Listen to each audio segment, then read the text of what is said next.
Salut, bienvenue dans Travaillons en maths officiel. Alors, merci pour vos réactions de la dernière fois sur le premier élément que nous avons étudié sur les séries temporelles, à savoir la notion de stationnarité. Alors, ce matin encore, nous allons voir une nouvelle notion qui est un grand élément pour comprendre les séries temporelles, donc la fonction d'autocorrélation. Alors, nous allons voir la fonction d'autocorrélation simple et la fonction d'autocorrélation partielle. Mais avant, n'hésitez pas à vous abonner, à partager, à liker massivement. Alors, la fonction d'autocorrélation simple, nous allons la noter FAC.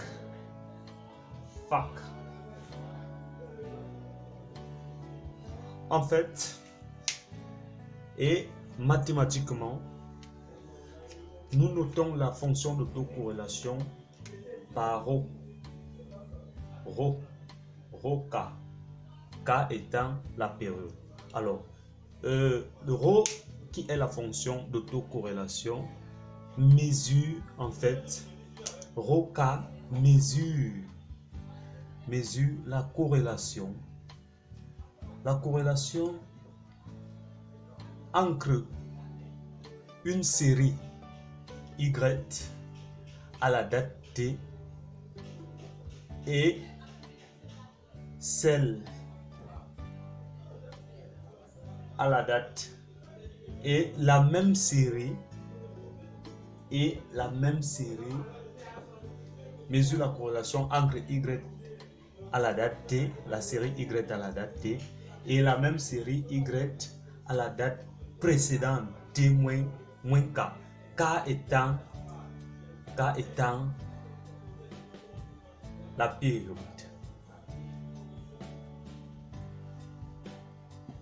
En fait, c'est comme si nous voulons voir l'influence que Y T moins K aurait sur Y T, donc à la date T.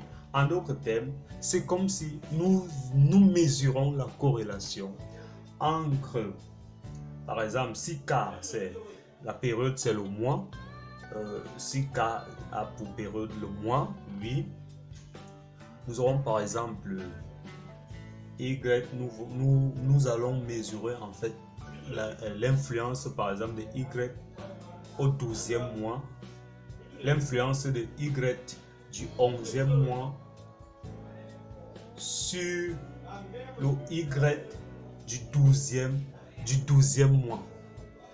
Voilà en fait à quoi renvoie l'autocorrélation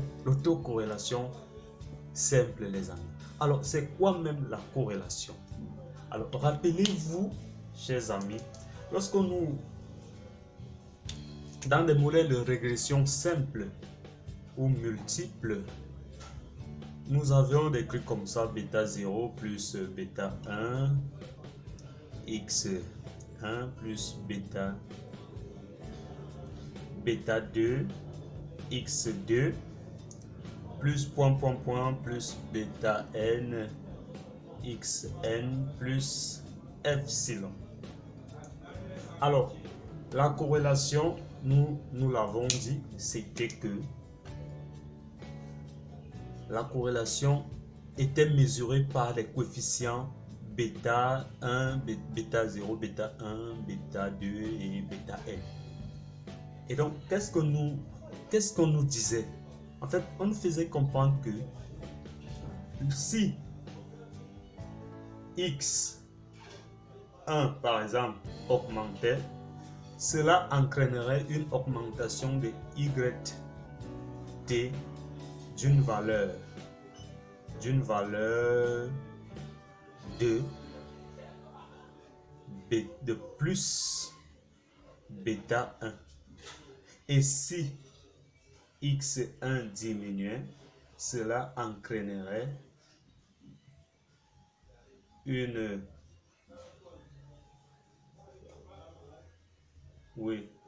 diminution de y d'une valeur moins bêta 1. Donc c'est ça en fait la corrélation ou l'autocorrélation. On veut donc voir si à la date t moins k, en affectant par exemple un coefficient a, est-ce que ce coefficient aurait eu des influences de y à la date t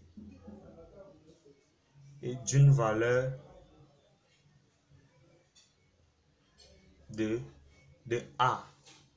Voyez un peu, c'est en fait ça l'autocorrélation. Donc nous mesurons l'autocorrélation, nous mesurons l'influence de y à la date précédente, l'influence que y à la date précédente aurait sur la date future.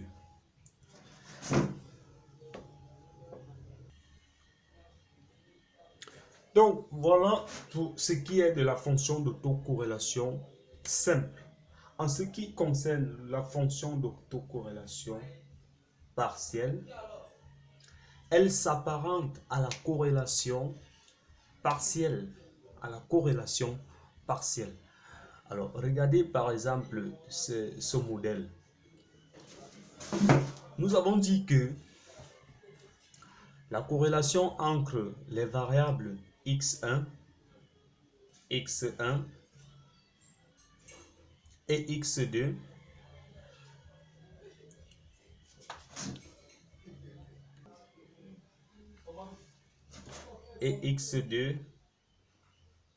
est partielle si nous éliminons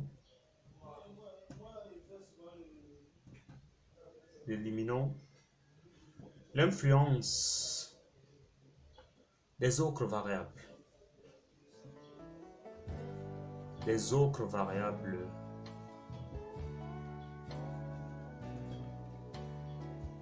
x1, x croix, x4,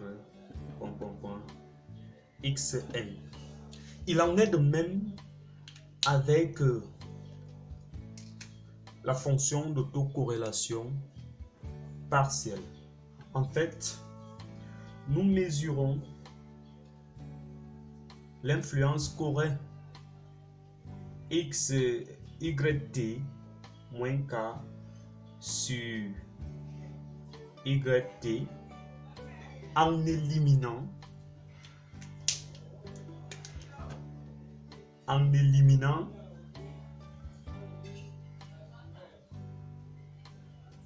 l'influence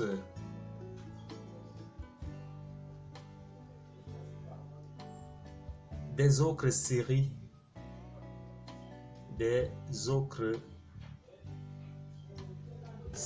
précédentes.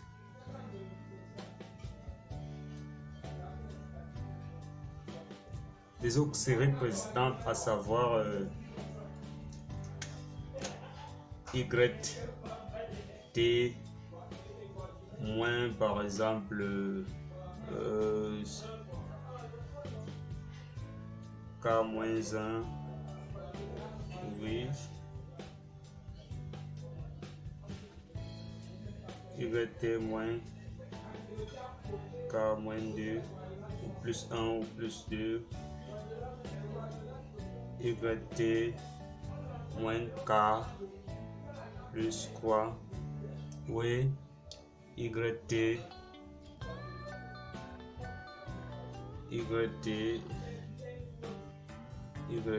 moins k plus n, Donc, en fait, nous prenons en compte deux séries d'une période et nous éliminons les influences des autres séries précédentes.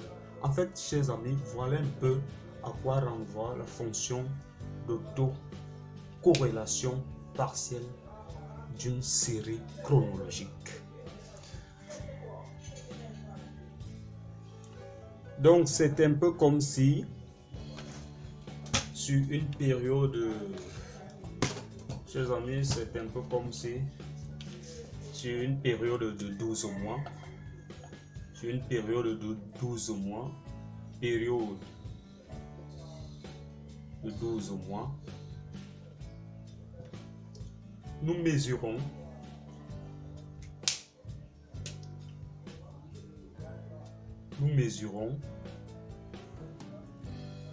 la corrélation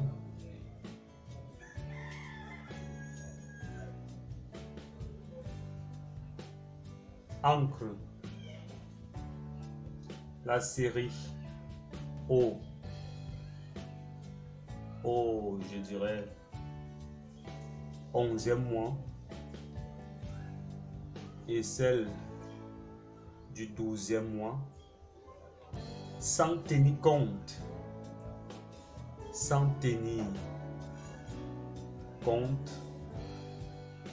de ce qui s'est passé,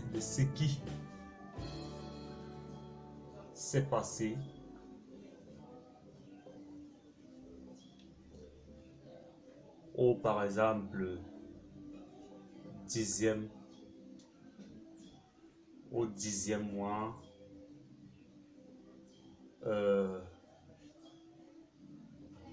13e mois, 9e mois et 8e mois, etc. jusqu'au premier mois. Donc voilà un peu, chers amis, à quoi renvoie la fonction d'autocorrélation partielle.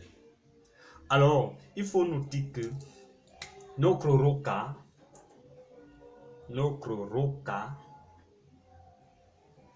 est égal à covariance de YT entre YT et Y moins K divisé par écart type de YT multiplié par écart type de YT moins K, ce qui est égal à somme de T allant de K plus 1 à N de YT moins Y bar, vu la covariance, et YT moins K moins Y bar. Eh bien, la moyenne étant calculée sur N observations, racine de somme de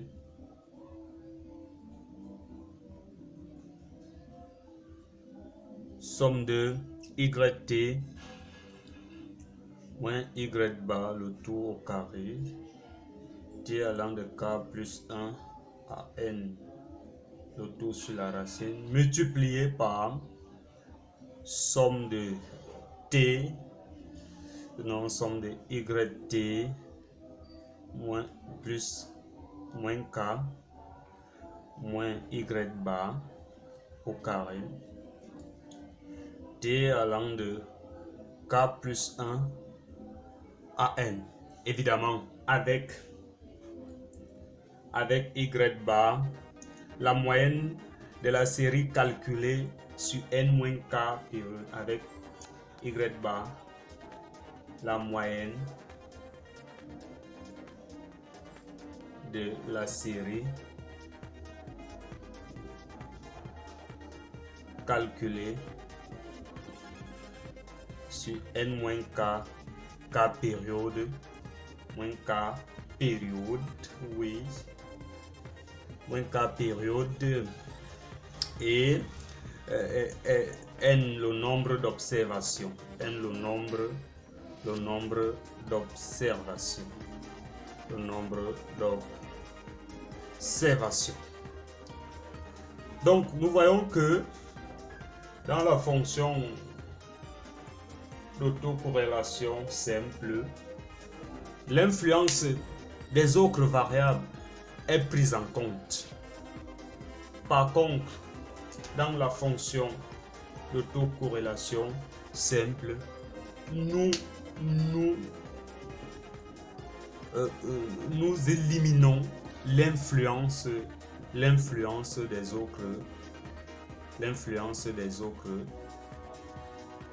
autres variables.